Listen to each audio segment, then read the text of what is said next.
O médium Divaldo Pereira Franco explana maravilhosamente sobre a dinâmica transcendental dos processos cósmicos para a transição planetária.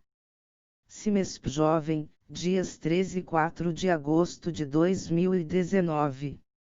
Queridos irmãos e irmãs, formulamos votos de muita paz. No livro A Gênese, Allan Kardec dedicou o capítulo 18 ao momento de grande transição planetária.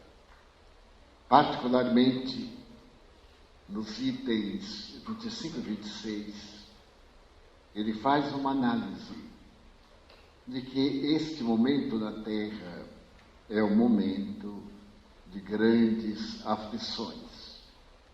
E, naturalmente, a Terra há de experimentar aqueles espíritos que a povoam. Se se trata de espíritos nobres, o planeta deverá estar em condições de proporcionar as bênçãos a que fazem jus essas entidades.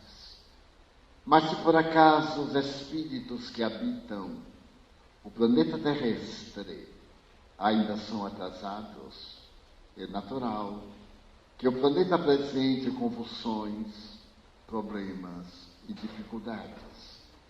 Mas tudo evolve diante das leis de Deus. E da mesma forma que as criaturas evoluem, os planetas também mudam de grau de progresso. Sabemos pelas informações dos espíritos que a Terra é um mundo de provas e de expiações. Porque somos ainda um material que está fixando os painéis da beleza, da arte, do conhecimento, do amor. E ainda predominam em a nossa natureza as manifestações primitivas, em detrimento daquelas de qualidade espiritual. É questão 743 da mesma obra. Mas chega um momento em que essa evolução é inevitável. E o codificador, graças às informações do mundo transcendente, estabeleceu que já, a partir daquele momento, com as ideias novas, o planeta mudava também a sua estrutura. A estrutura geológica, a estrutura atmosférica, mas, sobretudo, a estrutura moral dos seus habitantes. E que os habitantes que progredissem evoluiriam com o planeta. Aqueles que mantivessem os sentimentos vis e as características deploráveis iriam para o exílio, porque deveriam estar em um local em que a lei da afinidade funcionasse, a lei de identificação fluídica. E para que esse progresso se desse, era inevitável que espíritos de outra dimensão, portanto mais elevados, viessem ter conosco para nos impulsionar ao progresso, qual ocorre entre os povos terrestres, o intercâmbio dos cérebros, da inteligência, da tecnologia. E são estes que estão vivendo os dias da grande mudança. Nessa grande operação, espíritos de outra dimensão estão vindo também reencarnar-se ao lado daqueles apóstolos que contribuíram a seu tempo para o progresso da Terra. Se fizermos uma análise perfunctória, rápida, a respeito das famílias espirituais de alto gabarito, nós poderemos observar, por exemplo, que antes de Cristo, no século V, o século de Péricles na Grécia, reencarnaram-se espíritos eminentes na filosofia.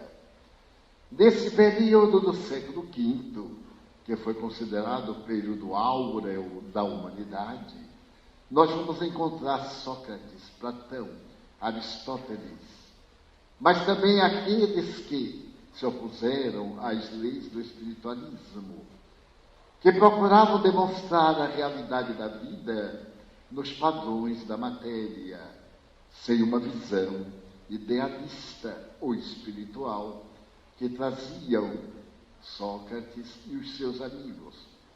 Então nós vamos encontrar, por exemplo, Epicuro, que lança a filosofia do prazer, Diógenes, a doutrina do cinismo, e ao lado deles, Demócrito, que estabelece no planeta tudo ser resultado dos átomos, do vácuo, do movimento. E quando desses três fatores se desorganiza, vem o caos, o aniquilamento. Então a vida seria o resultado espúrio de um acaso. Enquanto Sócrates dizia que nós apenas recordamos. O conhecimento está dentro de nós. Educar, educere, é arrancar de dentro de nós aquele conhecimento que nós trouxemos do mundo das ideias. O mundo das ideias precede e sucede o mundo físico. Razão pela qual o ser humano apresenta-se sob dois aspectos, a sombra e a realidade. A realidade é a essência, a energia, o ser. A sombra é a matéria, o não ser, o transitório. A realidade é permanente. Etapa a etapa, vai desenvolvendo os valores intrínsecos. A não realidade é a nossa aparência fisiológica. Porque essa aparência fisiológica muda de acordo com as nossas realizações. E a doutrina espírita, posteriormente, vem confirmar o pensamento socrático, platônico, aristotélico. Quando Allan Kardec demonstra que o ser é a energia pensante. Mas para que essa energia pensante se possa condensar, existe o ser intermediário, que é o perispírito, constituído de uma energia específica. E como à época, o século XIX, a física era linear, a física de Newton, não havia expressões, Allan Kardec usa um corpo semimaterial. Hoje, poderíamos dizer um corpo quântico, que é constituído de matéria, mas também é energia, como a luz. A luz tem a sua ondulação, energia. Mas essa ondulação é feita através de fascículos, matéria. Ela é, portanto, uma conjugação de matéria e energia. Ela se propaga com a velocidade de 300 mil quilômetros por segundo, sendo superada somente pelo pensamento, que é mais veloz. Então nós vemos aí a energia tornar-se matéria, que se converte em energia. O espírito com o invólucro, que se carrega de dar a forma que a matéria vai ter depois. É curioso, porque no esoterismo, nas doutrinas ancestrais, isso era conhecido com a denominação de corpo austral, ou astral. Corpo de energia fluídica, mais grosseiro do que o corpo de energia pura, o espírito. Então nós vamos ver nessa trilogia o espírito, a energia que pensa, o perispírito, a energia que se vai condensando, e a matéria, que é a energia resfriada ou condensada, através da qual desenvolvemos o progresso que nós trazemos da divindade, portanto, do mundo das ideias. Educar é fazer-nos evocar esses conhecimentos, aprofundar neles para descobrirmos quem somos, de onde viemos, para onde vamos e o que devemos fazer. Neste momento de transição, já percebemos os grandes sinais. Por exemplo, o grande tsunami do Oceano Índico, que matou mais de 300 mil pessoas em uma fração de segundo e que perturbou 13 países, inclusive as praias do Brasil. A grande convulsão, quando as duas placas tectônicas chocaram, essa explosão mudou o eixo da Terra. Porque nos grandes estudos a respeito do planeta, diante do Sol, a Terra tem uma inclinação de 23 graus, estabelecida pelo ano geofísico. Esses 23 graus, essa inclinação, responde pelas noites, pelos dias. Mas o ideal seria que, ao invés de uma inclinação, o planeta girasse em torno de uma perpendicular. Uma perpendicular que receberia do Sol a mesma quantidade de fótons, produtores da claridade, do calor, do equilíbrio, e a mesma energia magnética da lei da gravidade. Com esse tsunami, estabelecem os estudiosos que a inclinação, que era de 23 graus, passou a 18. E, naturalmente, em um outro tsunami, ou noutros, ela há de adquirir a verticalidade para que as temperaturas sejam amenas, agradáveis, para que não hajam as ocorrências calamitosas das grandes tempestades, dos desastres de natureza intrínseca do próprio planeta. Porque nós estamos em uma camada muito fina. Na parte interna, nós estamos numa combustão de mais de 11 mil graus centígrados. A temperatura do Sol é de 6.648 graus centígrados. Daí, periodicamente, essa massa ígnea, esses metais derretidos, necessitam de dar vazão aos gases. E a Terra se rompe e vem as erupções vulcânicas, fazendo que não apenas os gases da alta temperatura, mas também os gases venenosos sejam expelidos e a massa terrestre seja diminuída para ser mais volátil, mais leve. Através dos estudos, se fez uma análise da estrutura atômica do planeta e se pôde demonstrar que os espaços vazios na Terra são infinitamente maiores do que aqueles que constituem a matéria. Por exemplo, se retirassem todos os espaços vazios da Terra, a massa seria do tamanho de uma bola de tênis. Porém, pesando o peso, é de propósito, pesando o peso que tem desse imenso volume, então é um planeta atrasado. Ele irá naturalmente diminuindo a massa bruta, a matéria, para sutilizar-se. A atmosfera terrestre é de 60 quilômetros, graças ao que nós podemos sobreviver. Porque diariamente caem aerólitos, estrelas cadentes, e ralam na atmosfera.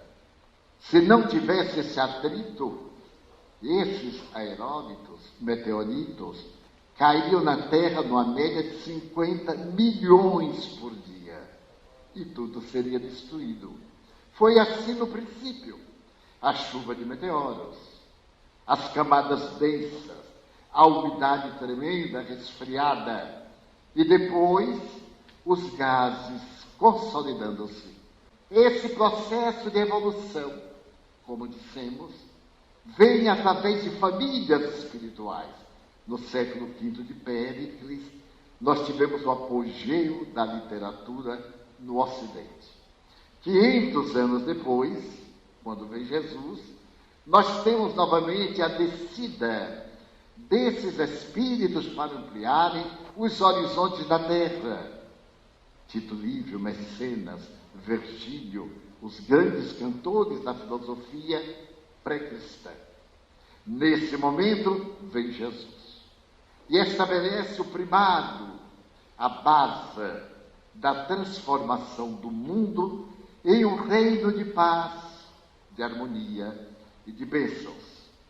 Mais tarde, por volta do século IV, veio uma nova erupção de seres espirituais. São os mesmos. Eles reencarnam, dão um grande passo.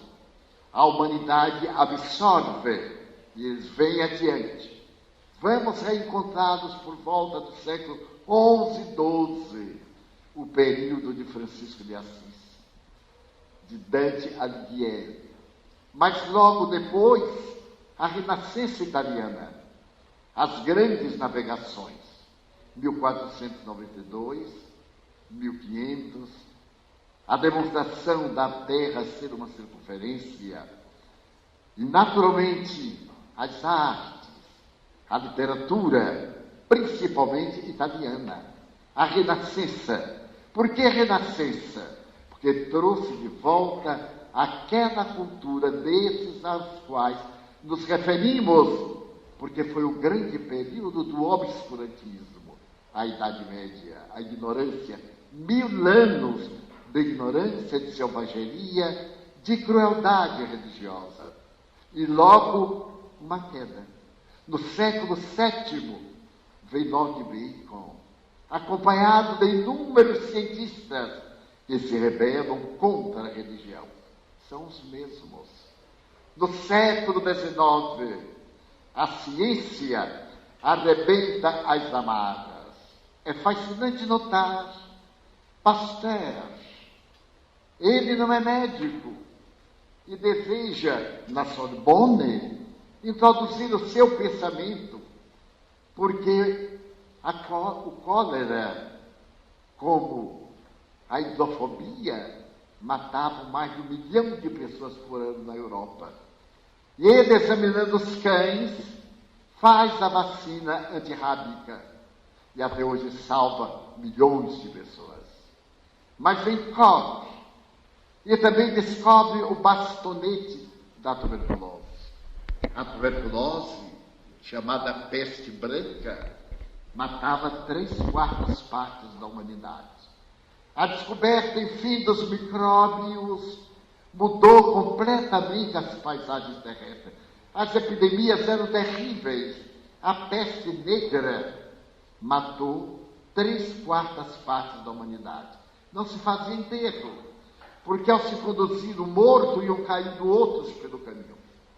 Até que, da forma que apareceu essa peste, através de um rato, numa cidade inglesa, também desapareceu. Por quê? Porque esses vetores das doenças já não eram necessários ao processo de iluminação da humanidade. Nós vimos a gripe espanhola, que é mais recente, 1918.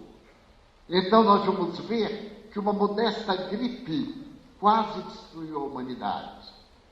Mas veio então a ciência e criou as primeiras vacinas. Mas apesar disto, nós vamos encontrar mais tarde outra gripe, a gripe dos porcos, que por pouco não destruiu a sociedade. Minha mãe morreu dessa gripe, chamada a gripe asiática, por volta de 1978. Mas aí também a Terra foi invadida por um número imenso de sábios, de filósofos. O século XIX é um oceano de estrelas. Aí aparece o Espiritismo. Como a grande luz, aparece a homeopatia. Um homem tem a ideia de que um semelhante cura um semelhante e realiza experiências em si mesmo. Absorve as dores da enfermidade. E então, numa frase latina, ele vai definir a medicina do porvir. Similia similibus curantur. Um semelhante com outro semelhante cura.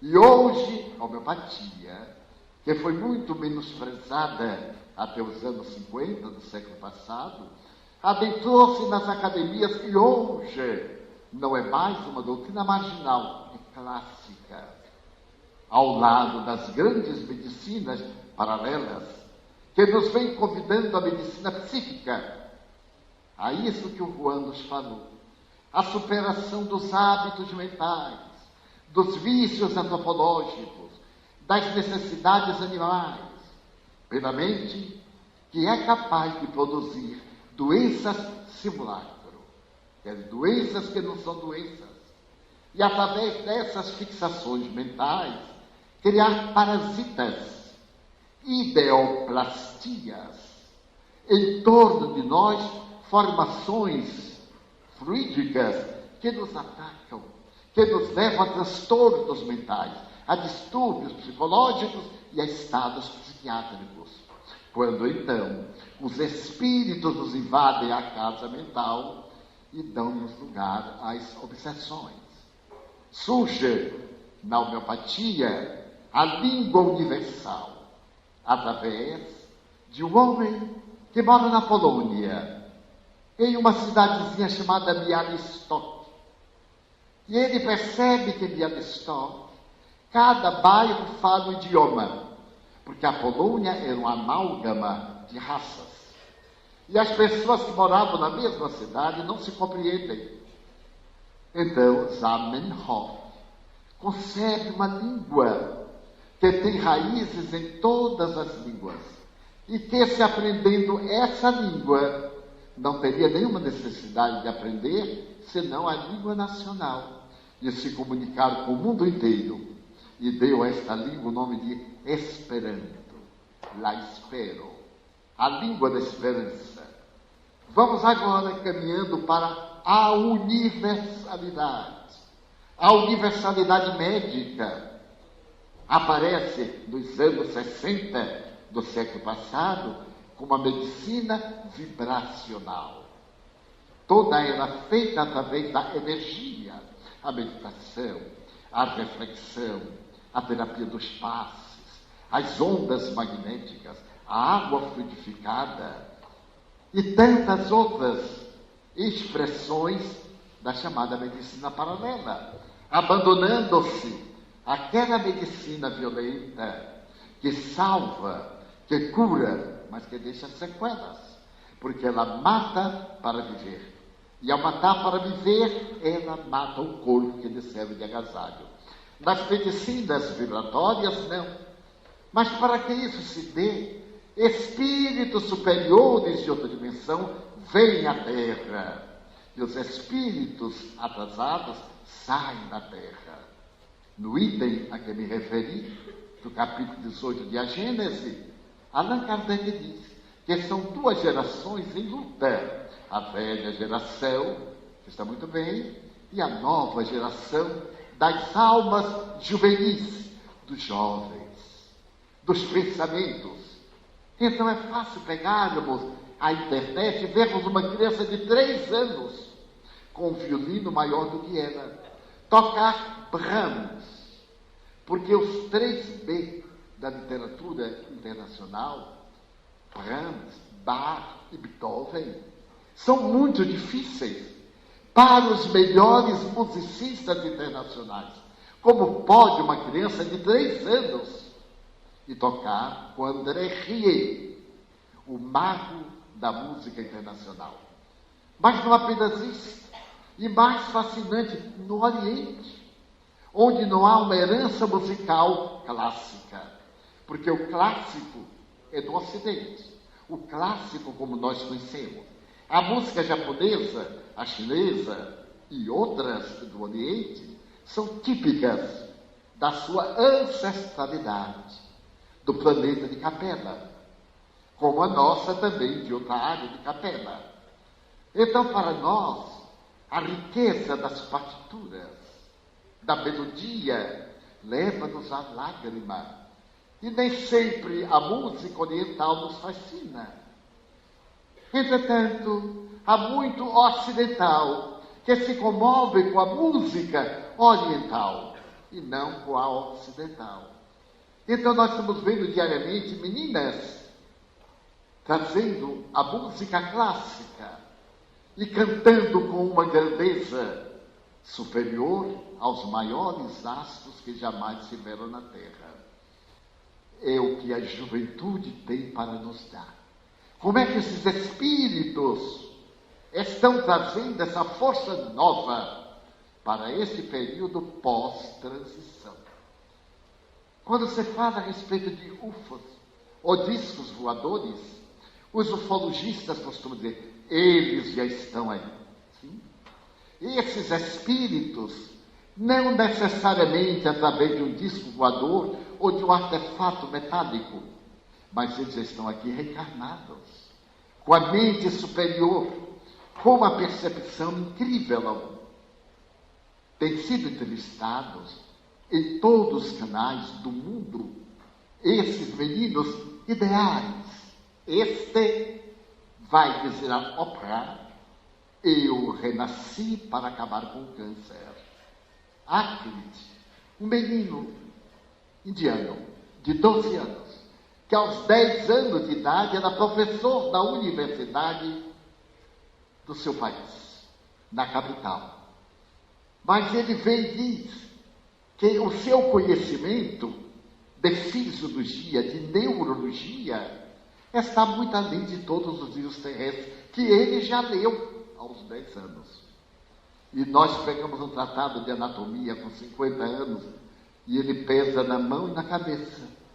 E a gente, no meu caso, não entende. Então nós estamos com uma geração de ideias novas. Eu, que sou de uma geração bem recuada, fico acompanhando o surto do progresso.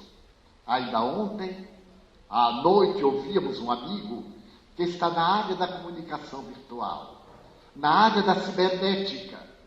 E ele dizia, a televisão já está superada. Ninguém está mais interessado na televisão grátis, porque nenhum de nós quer o programa feito pelos outros.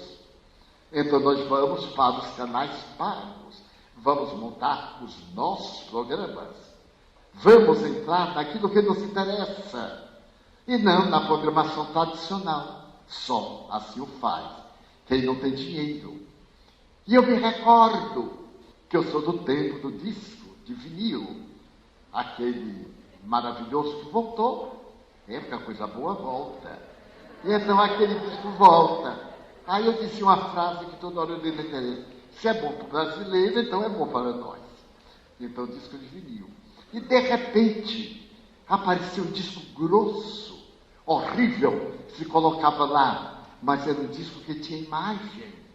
Eu próprio ficava olhando como é que a imagem estava ali dentro daquela caixa. E rapidamente veio o CD. E veio outro tipo de CD. E eu fui comprando e falei, que loucura! Agora nós temos, eu devo ter assim, 5.000 CDs. Não tenho onde colocar tanto CD. Mas agora nós temos o pendrive, aquela coisinha horrorosa. E já tem um pendrive do tamanho da unha. Meu Deus, a gente vai palitar o dente agora com pendrive.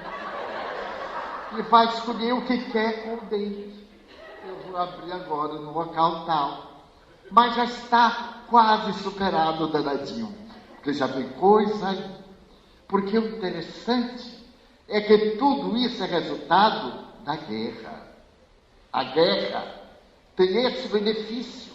A humanidade não progride na paz. Nós somos paradoxais. Progride na guerra para vencer o outro. E foi na guerra que surgiram as grandes doutrinas da miniaturização, para poder lançar os mísseis a grande distância. Eu sou do tempo das válvulas. Lá na mansão eu tenho um rádio com válvula, aqueles tubos horríveis, mas como eram simpáticos. E o perigo por causa do gás que eles têm. Agora, nós dispomos de uma tecnologia de ponta fascinante, até o momento em que eu possa apresentar uma nova ideia. São espíritos que vêm de outra dimensão, onde lograram um conhecimento mais elevado. Perdoe-me narrar uma experiência pessoal, que talvez traduza melhor. Eu conheci aqui na Terra um grande esperantista, Ismael Gomes Braga. Este homem falava 12 idiomas. Está vendo? Olha aí. Eu só peguei, ela já perguntou: o que é que você quer, Divaldo? Aí está. Porque o meu telefone é diferente. O de todo mundo a gente tem que tocar, né? O meu, de repente, tem um susto e começa a falar sozinho. Já é o progresso. Quem sabe que eu não sou o criador de uma nova ideia? E então, Ismael Gomes Braga adoeceu gravemente. E eu fiquei muito preocupado com ele. Isso, digamos, há 40 anos. E numa noite, eu tive um sonho que era o desdobramento da personalidade. E fiz uma viagem astral. E Ismael era o objetivo da viagem astral. Os espíritos iam fazer um transplante de energia, utilizando-se de mim, porque nós tínhamos fluidos compatíveis.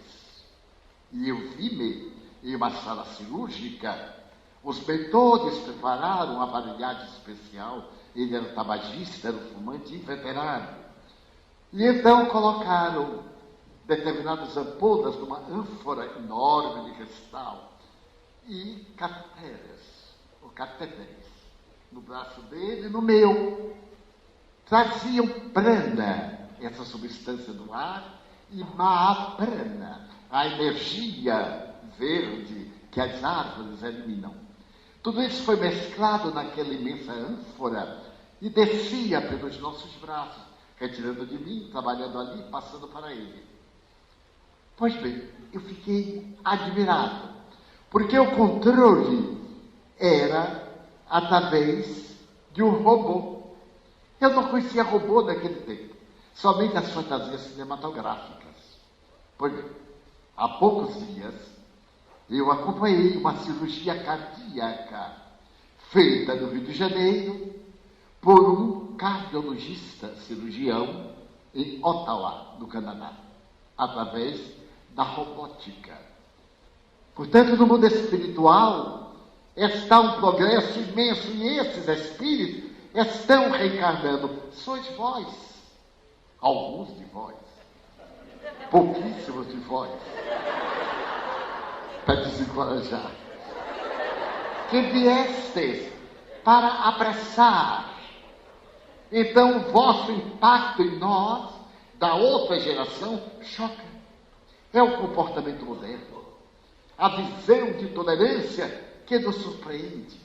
A mim, que passei pela experiência do obscurantismo dos últimos 90 anos, e já vivi demais. Estou até cansado. Que 90 anos são um período imenso. Mas agora vem, eu que vi maltratar os animais. Agora os animais na Colômbia, eles têm direito à aposentadoria. Aposentadoria. Depois de X anos de carroça, o animal vai para o pasto e não trabalha mais. Esta lei foi proposta por um antigo toureiro, que foi vítima de uma chifrada em Cidade Real e ficou paralítico. Ele passou então, ao invés de matar o boi, a proteger os bois, a proteger os animais. E lançou essa lei, e a lei se tornou nacional. Vemos agora a loucura pet. É o maior PIB do mundo. É cuidar de cachorro, de gato. Gente, não é tanto. Deixa para lá. Mas vai chegar lá. É o caminho. Eu acho que Roberto Carlos é um pouquinho culpado quando ele canta a respeito dos animais, são seus amigos. Mas ele também tem amigos, gente. Ele é um pouco ingrato. Mas deixa para lá. Então, nós estamos vendo essa era em que uma nova vitalidade toma conta da Terra. Em que almas jovens de outras esferas vão enriquecer o mundo de beleza.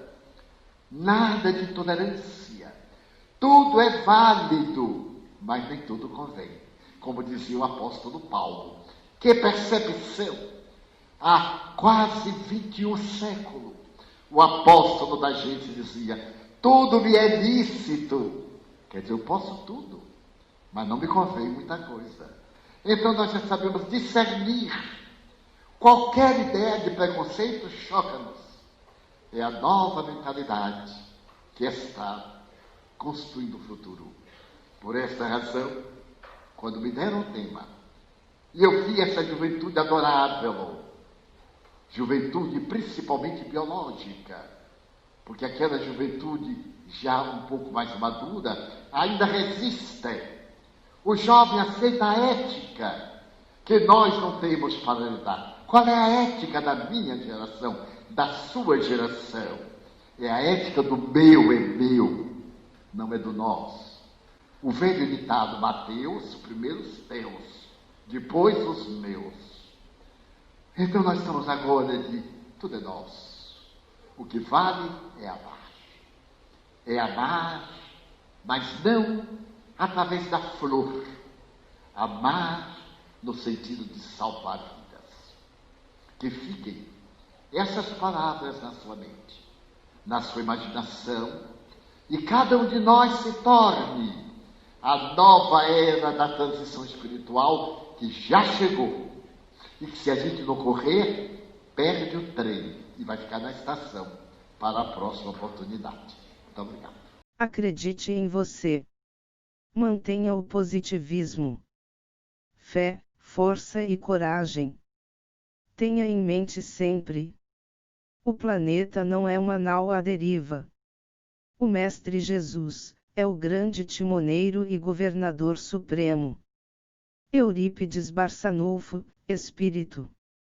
É um prazer imenso ter você aqui.